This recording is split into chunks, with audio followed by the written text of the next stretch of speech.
Okay, so welcome to the May. I lost track of what month it was there. Virtual Whiskey Club tasting. I'll give it a minute for people to join. It's just gone 7:30, so I will give it a minute or two for people to come in. And failing that, I will just start through the drams that we have for this tasting and giving you my thoughts, giving you my tasting notes, telling you a little bit about them. At the moment, I'm just going to have a drink. And this is Whiskey Ginger. You didn't really want to know that. Whatever. Yeah, Whiskey Ginger, probably my favourite whiskey mixed drink. Nice and hey, evening Ryan. How are you? I was wondering if I was going to get anybody on this tonight. So I'm pleased that I do. How are you? So this whole text thing is a whole different kind of interaction. And I'm not going to make the mistake this time of thinking that I'm one of the participants, although there are, this is 3. Ooh, Kieran. Evening, Kieran. You're in as well. And I put a reminder on. Nice one, Ryan. Evening, Kieran. How are you? Hope you're well. So yeah, what I said before you joined was I would give it a couple of minutes, let everybody join. So it's been 2 minutes. I'll give it another minute. Well, I've been on just under 2 minutes, so I'll give it another little minute because. Evening, Stephen. Okie dokie, that's fine. I'm going to get started though in a minute or so on some drams. So, Kieran, have you got the drams there to hand? Ryan, did you hold on to some after last week's Zoom tasting? Have you still got some drams? Excluding, of course, the dingle, which actually that raises another question, whether I screwed that up on the YouTube post for this or not. I'm hoping I didn't.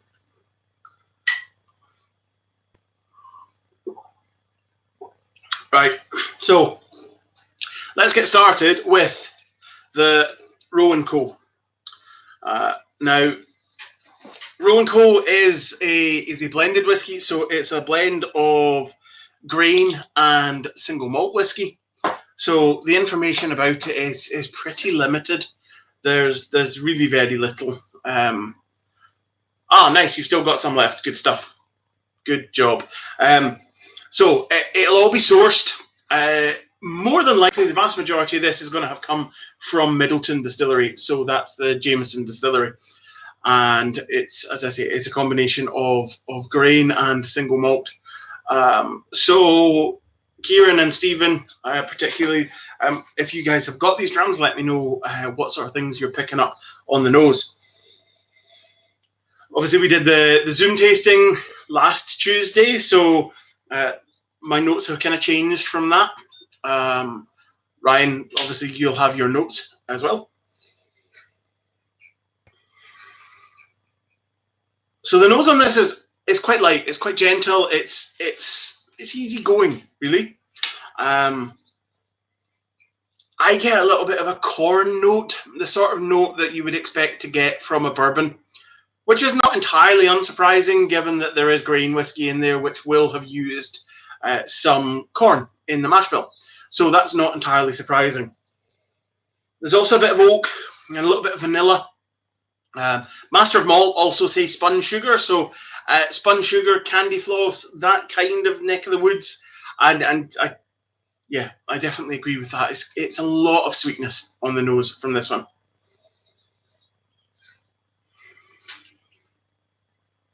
%, non-chill filtered. No mention of whether or not it was coloured, so probably is. If they're not shouting about the fact that it's not coloured, then chances are it is coloured. And it is mostly matured in first fill bourbon. Taste-wise?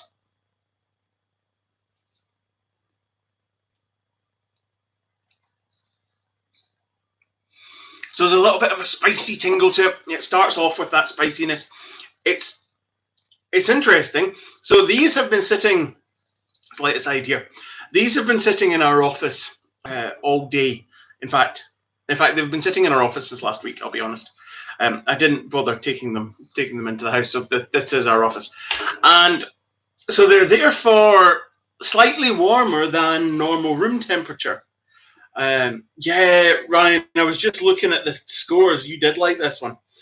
For the rest of you, whenever I do a Zoom tasting, I score the drams. It's always nice to be able to see at the end of the tasting what we liked best, what we disliked, see where everybody differs on their opinion on the whiskey. So yeah, Ryan, you definitely liked this one last time. The interesting thing, as I was saying, these are slightly warmer. They're not warm, but they are slightly warmer. And it's amazing how different it is. It's a much richer flavour when it's a little bit warm. The ones that had been in the house were a little bit cooler. I know that sounds a bit odd. The building outside is cold, but the two walls you can see are walls. The two walls you can't see are glass. So this room is it borders on being like a conservatory in summer. So it's roasting.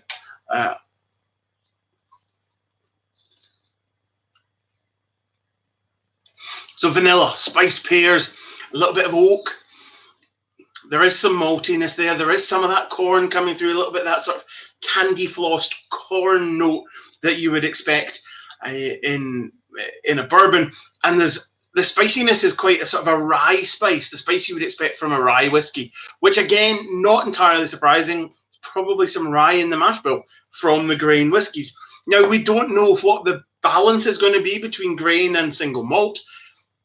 In Scotch, certainly, in a blended whiskey, it leans heavily towards the grain whiskey. You're usually looking at 70% of grain whiskey in a blended whiskey, in a blended Scotch. And in Irish, I have to assume it's going to be of a similar kind of style. When you look at deluxe blended whiskies in Scotland, that's where you're upping the single malt content. Yeah, custard creams. I'd forgotten that you'd said that, Ryan, but yeah.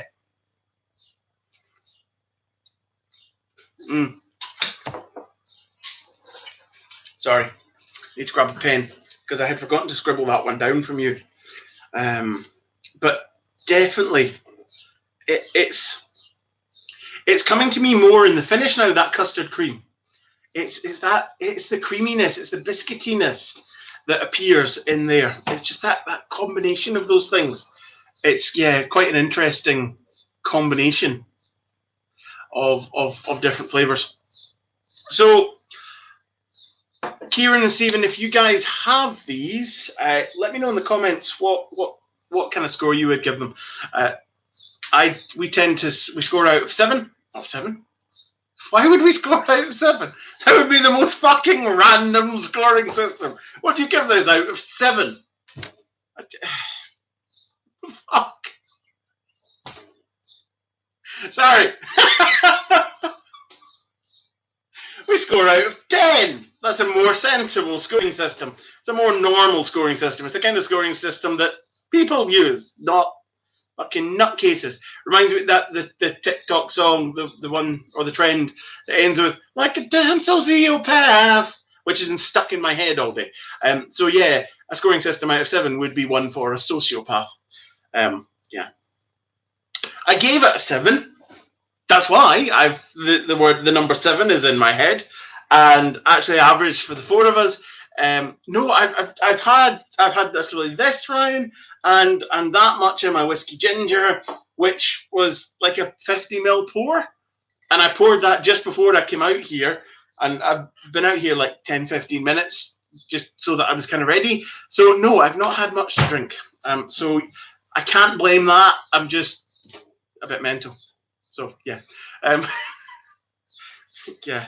So this one got, I gave it a 7. The average score for the 4 of us from last week was also a 7. So this one did fairly well. This one was quite well liked. But I'm going to move on to the second dram of the tasting, which is the Writer's Tears, which is a copper pot whiskey. Now, that's one of the things about Irish whiskey. They'll specify the still type on the bottle very often, and that's because Irish whiskey can be made either in a pot still or in a continuous still, usually a coffee still. And this is fully made in pot still whiskey. So it's single pot whiskey and it's single malt. So a single pot still whiskey is, in Scotland, it would be a grain whiskey. So it's a whiskey that is made from anything other than single malt. And in Ireland, it's distilled in a pot still. So in the same kind of style of distillation as a single malt. And this is a blend of single pot whiskey and single malt whiskey. So a little bit of both of those have gone into this whiskey. The nose on this dram is gorgeous. It's super fruity. There's loads. For me, the predominant note on the nose for me is apricot jam. And that is how I say it, apricot. It's just, it's like sniffing a jar of jam. Seriously, that's how it comes across to me. There's a little bit of a sort of sour apple, those kind of sour apple sweeties, that's in there as well. There's some orange. And quite a bit of honey as well. Just the honey is kind of a little bit behind. The apricot is really upfront, really intense. Oh, I forgot to mention the Roe Co, the last whiskey, was £30 a bottle. I always factor in price when I'm scoring a whiskey. I think it's important. I think it's worth doing that because, you know, an average whiskey that's cheap actually warrants a slightly better score. But an average whiskey that's expensive, I tend to penalise that in terms of score, because if I can get a great whiskey for a cheap price, then obviously that's going to get scored higher. You're paying a lot of money for a great whiskey, and then fine, that's kind of what you expect. And it's quite subjective. I know it's subjective, and I think it's one of those things where obviously if you get used to my kind of scoring, my kind of reviews, then that will give you a better idea of what you can take from my reviews. And so taste-wise,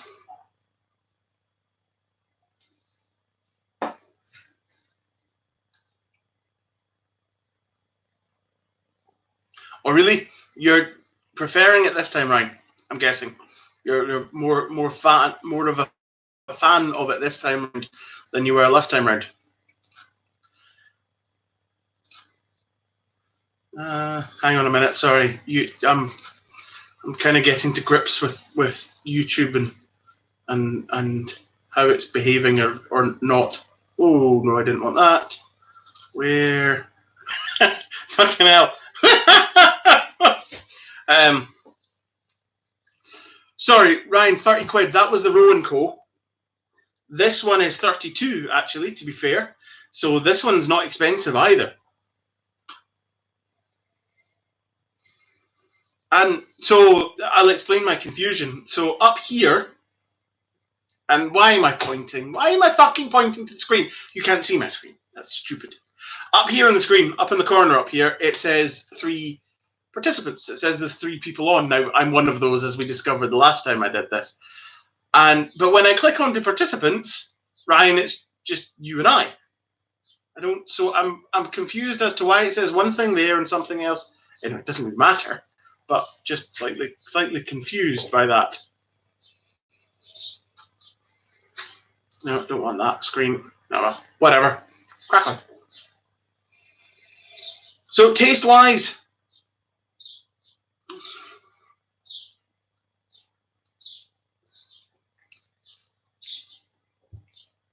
do you know, it being warmed up, or being slightly warmer, and you may have just noticed Mrs. Drumdabbler poking her head in the window there, not the window, the door. What's wrong with me? Anyway, taste-wise, now it's warmed up, it's a little bit richer, and it's interesting how much that changes. Yeah, the Righteous Tears. Sorry, I'm just reading Ryan's message. Righteous Tears on the nose is superb. Taste-wise, I mean, you've got some chocolate in there. You've got vanilla. There's a bit of apple. It's malty. It's oaky. And for me, there's a sort of a cold coffee note. Not cold brew coffee, but coffee that was hot that's gone cold. And that's the kind of flavors I get. it's just, yeah, the finish is super short, and there's still that coffee bitterness there.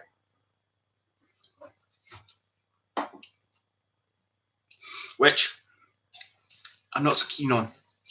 I gave this a 2. A 2. Just a 2. Now, that's kind of saying something.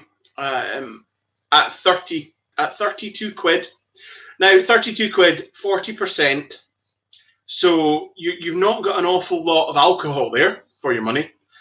And the taste is pleasant enough. It's not bad, but it's not good. And actually, when we did the Zoom tasting, none of us could help but compare it to the Proper 12. I forgot what it was called there for a second. And it's a little bit duller, and there's a slight unpleasantness on the finish. There's that bitterness, which isn't hugely pleasant.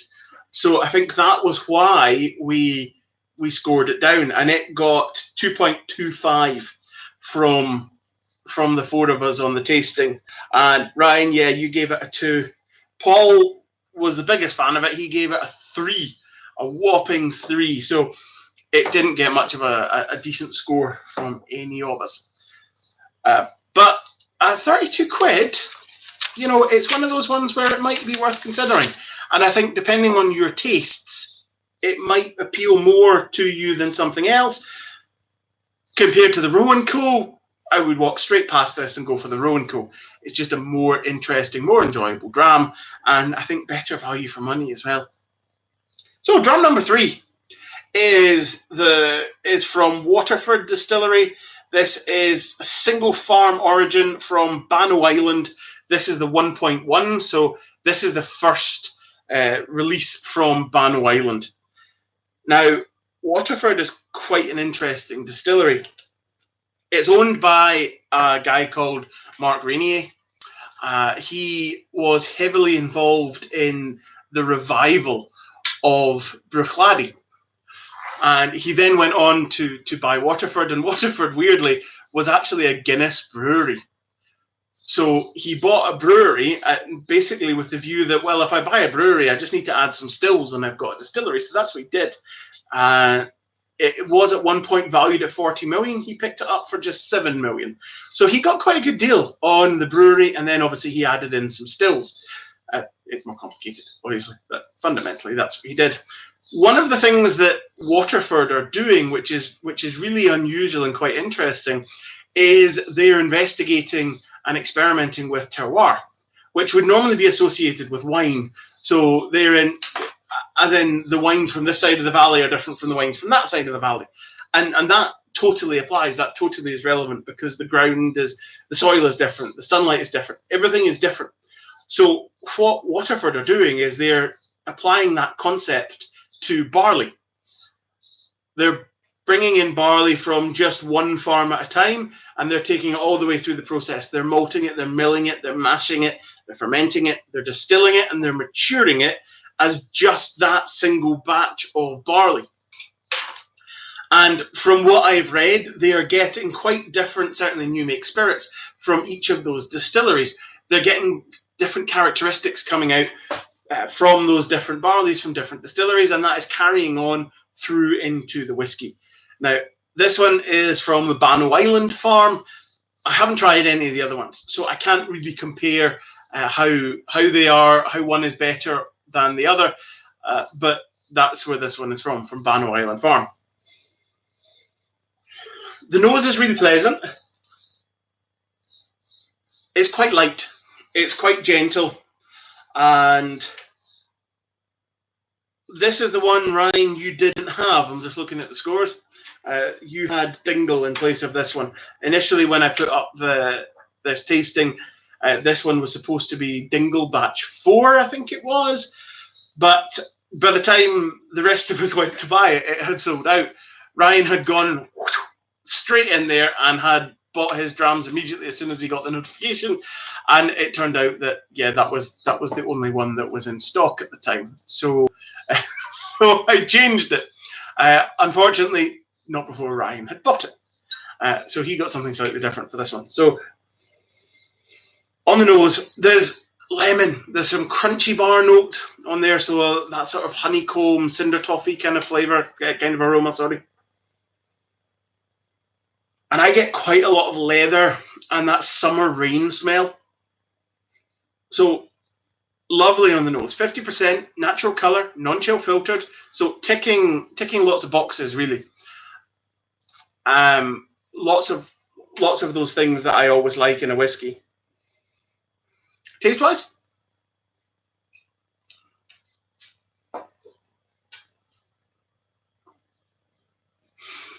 there's a bit of citrus. It's kind of peppery. There's quite a lot of pepperiness to it. And a little bit of chocolate. The finish has a bit of oakiness and a little bit of melon and just a teeny wee touch of mint.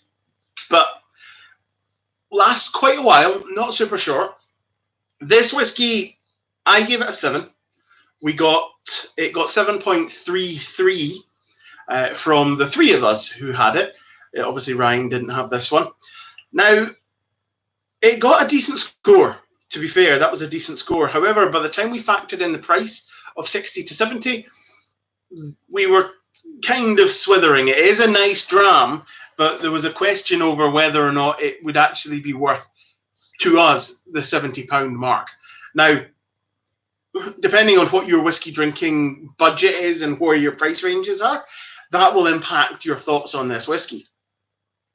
For me, £70 is at the kind of towards the top end of drinking whiskey, heading into special occasion whiskey. Now, I personally don't think it is good enough to warrant a place in my special occasion whiskies.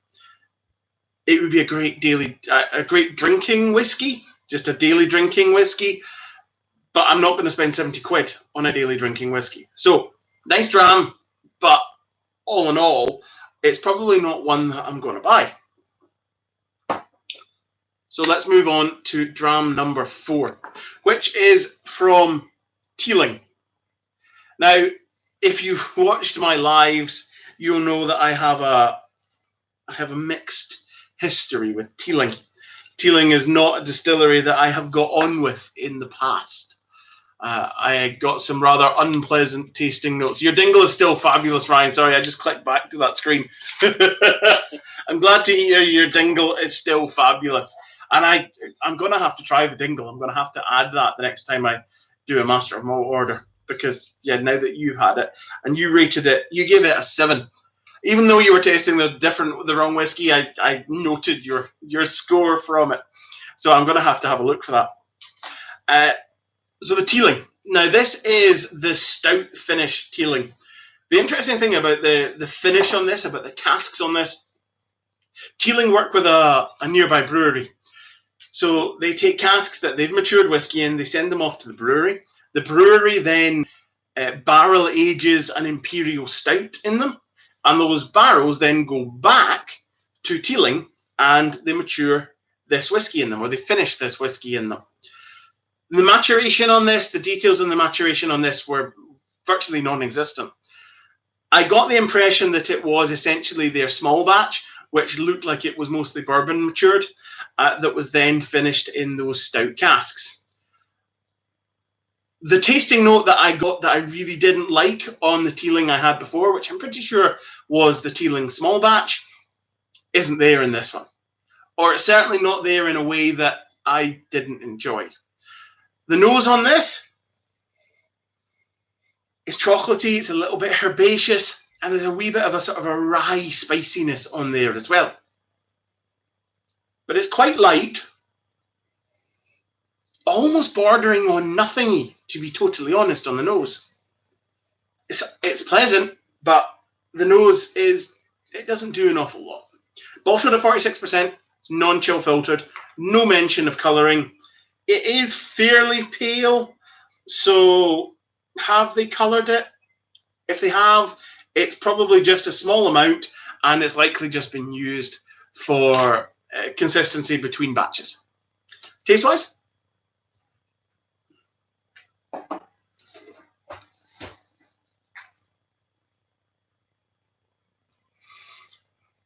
creamy. There's some caramel in there. There's a bit of vanilla. There's some orange. There's a slight fizzy hoppiness to it, which I'm fairly sure is the flavour I disliked in the small batch, but that stout finish has obviously just toned that down a little bit. And there's a sort of a tart apple flavour in there. It's fabulous. It is a really great dram. 45 quid. This one, this is the one that I am going to buy. I haven't got around to buying it yet.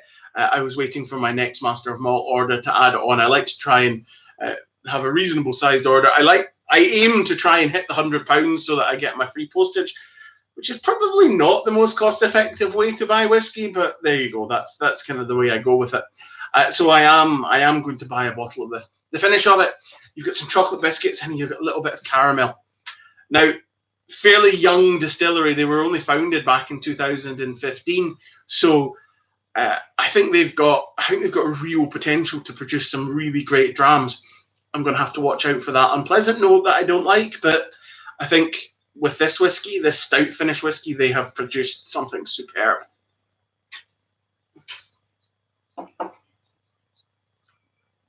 It was the one that I had least left of. It was the one I went back to. Now I make a point when I'm doing the Zoom tasting of trying to leave some, so that I do leave some so that I can come back to it a week later.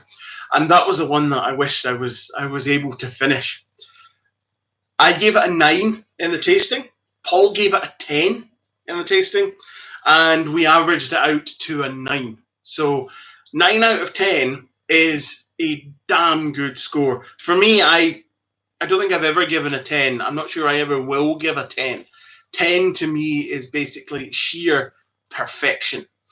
And the reason that this got marked down for me was that the nose was a little bit dull, a little bit bland, a little bit lacking. So that's why it lost a mark for me. But taste really, really brought it back. Taste really made up for the loss of score from a bit of a dull nose. Final whiskey of the tasting is from Tullamore. So Tullamore Dew 14-year-old single malt.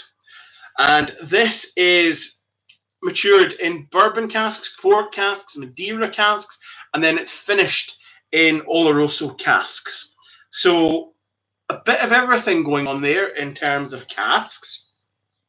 41.3%, no mention of colouring or chill filtering, so probably both. Well, certainly chill filtered at 41.3. Coloured, it is,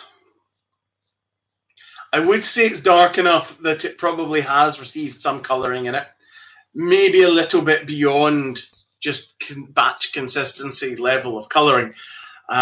So we can't put a lot of stock in the colour.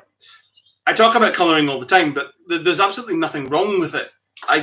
For me, it's something that I want to be aware of, because you can look at the colour of a whiskey that's not coloured and you can make some judgments on that. It can tell you some stuff. But when it is coloured, you just have to put those judgments out. Have to put them out. Throw those judgments out the window. There we go. There's a phrase that makes some sense. Don't know what's wrong with me. So, triple distilled. Tullamore Dew Tullamore is a pretty old name. It's changed hands a few times. It was introduced in 1829. Sorry, I'm glancing at my notes here. And for a while, it was then produced by Powers at Middleton. And it was there until from between the 70s to the mid 2010, when it was bought by William Grant & Sons. William Grant & Sons at that point then built a new distillery in Tullamore. So 3 stills in there. 4 stills at Tullamore, which is a kind of a weird number of stills for triple distillation. And the other thing is, it's worth going and having a look for a picture of their still house. One of their stills is the most bizarre shaped still I have ever seen. The vast majority of stills, actually, shape-wise, are kind of not a million miles away from a Glencairn. So they narrow in up to the top. There's different, you get boil balls, you get reflux chambers, you get all sorts of different elements to it. And then off the top of the still, off the top of the swan neck, you have your line arm, which is at various angles. The interesting thing about this still, the particular still I'm talking about at Tullamore, is the main part of the still is a big ball. It's basically a big ball shape, and then the neck just comes off one side of it. But the still bulges up above where the neck, so the neck comes off here, and the still bulges up above it. So it's a bizarre shaped still, completely the most unique still shape I have ever seen. Every still is unique. This one has absolutely no comparison in any other still I've seen. So that's a tour that I would definitely like to do to find out what that still shape brings to distillation. And this is where I get nerdy. That still just looks, weird. So really fascinated to see what that does. Massive distillery, well, not massive distillery, pretty big distillery, 3.6 million litres a year. So they're producing quite a lot of spirit. The nose on this, it's citrusy. There's a bit of pineapple. There's a little bit of vanilla. Some apple, bit of peach, and just a wee bit of coconut as well. Yes, Ryan, it will, So it will increase reflux, and it will reduce the amount of vapor that actually goes up the neck, because as that vapor rises, only the stuff that happens to be over here will even go near the neck. The stuff that's up here, relatively, will hit the top and then condense back down. So that will increase how much it increases the reflux effectively, which increases copper contact, which reduces sulfur, so it softens the spirit. It's fascinating. It's really, really an interesting shape of still, if you're interested in that kind of thing. Taste-wise on this,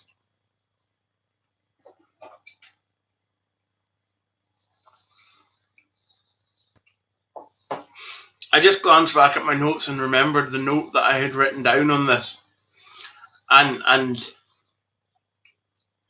inclined not to include it on a video that's being recorded. So it's quite creamy. There's a little bit of vanilla. I don't know what is wrong with my mouth tonight. There's a little bit of vanilla. There's a little bit of peach. And there's a note which I find really quite rough, quite harsh. It's a kind of like a brackish, stale flavour, which is the kind of thing that you've never tasted. That's the one, Ryan.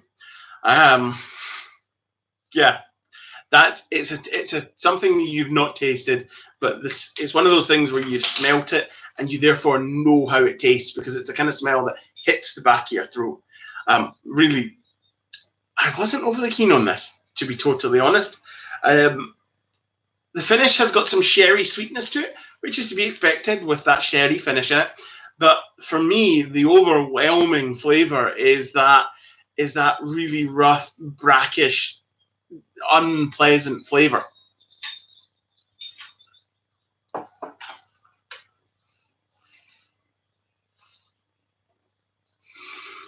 Peach schnapps. I get the peachiness. I have got peach written down on my notes. So I did get a little bit of peachiness, but it was overwhelmed for me by the unpleasant flavour. This is 53 quid. I gave it a 4. We averaged our scores out to a 6, and there was a range of scores. We got 2 6s, an 8, and a 4. So kind of all over the place. And the interesting thing is the rest of the whiskies, the 4 of us on the Zoom tasting, were actually more or less in agreement. Some of us, rated it a little bit higher, a little bit lower, but basically we were in agreement as to whether we liked it or disliked it. This one had much more of a kind of an up-down curve between the 4 of us. Ryan, you gave it an 8 last week, so you were keen on this one. Me, I was not. The whiskey that won the tasting last week was hands down the Teeling Stout Cask. whiskey. That was the one that came away with the best score easily. The next closest was Waterford with 7.3, and that came in at 9. The Teeling. So, okay, not sure if it's an 8. It is interesting how that changes over the course of a week.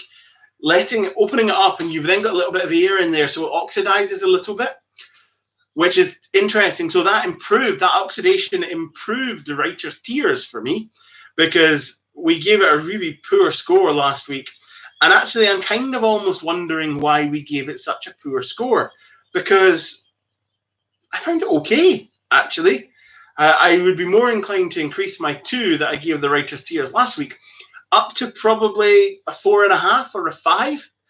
I don't think it's a great whiskey, but I actually don't think it warrants the 2 that I gave it, which is one of the interesting things about whiskey. And that's why it's quite important and really worthwhile tasting a whiskey, leaving it, and then going back to it, because your opinion may change. That whiskey may open up once it's been opened a little bit. Sometimes all it takes is leaving it sitting in the glass for 15 minutes, 20 minutes. Sometimes it needs a bit longer. Sometimes nothing helps it. Ryan, yes, I've got a little bit of the writer's tears left.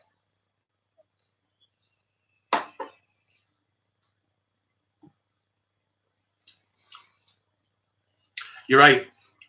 By the time, yeah, gone. No finish whatsoever. But I still think it's not as bad. It's not as bad as I scored it. I'm going to increase my score on that up to a 4.5. I'm not putting it above 5. It's still in the not great category, but it's something that if I saw it on a really good offer, I would possibly consider buying it. So yeah, so that is our 5 drams from the May tasting. May? Yes, May. I'm losing all track of days and times, because I've started thinking, of course, about the June tasting.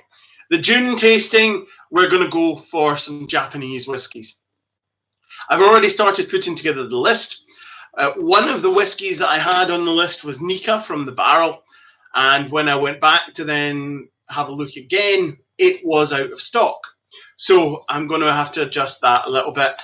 I may even go so far as dropping Tom Misson a message and asking him to check stock levels, although that's maybe a little bit too cheeky, but I might consider it. So thank you for watching. I hope you've enjoyed this tasting of the 5 Irish whiskies we had. For me, it's been a really interesting exploration of Irish whiskey. I had drunk next to no Irish whiskey, and the joke that I made regularly on the lives was that the best Irish whiskey I'd had was Proper 12, which wasn't saying very much. Proper 12 has been firmly relegated to number 5, and it does beat out Writer's Tears. It does come higher than Writer's Tears, but this exploration of Irish whiskey has been really interesting for me. It's been a really interesting way to look at some different Irish whiskies. So thanks for watching, whether you're watching live or whether you're watching the recording back, and we'll see you next month. Cheers.